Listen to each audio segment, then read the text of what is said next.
Mi nombre es Beatriz Serrat Sepúlveda, tengo 25 años, soy de la Hoguera La Marina y he estudiado un grado de Trabajo Social en la Universidad de Alicante y un máster en Igualdad.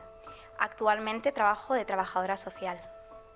Me parece que, como en todo cambio, estamos en un proceso de adaptación y es el momento de pensar qué cosas han funcionado y qué cosas están por mejorar para poder encontrar como un equilibrio en el que todas las partes se vean beneficiadas, pero bueno, yo creo que puede tener una buena oportunidad.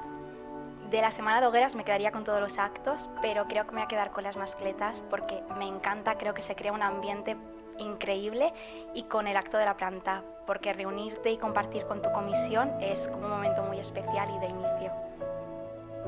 Pues yo logro un futuro muy bueno. Creo que estos años nos han enseñado a vivir y disfrutar cada momento y me parece que ese es el ambiente que se ha creado estas últimas hogueras, y además hemos tenido tiempo para coger impulso, coger fuerza y que el resto de años que vengan sean iguales o más maravillosos como han sido este.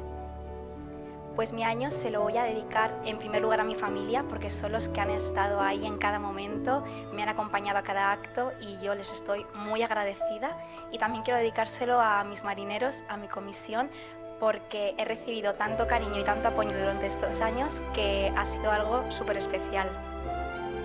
Nada, marineros, os mando un beso muy grande, gracias por todo, sabéis que sois como mi familia y que nada, que os quiero muchísimo.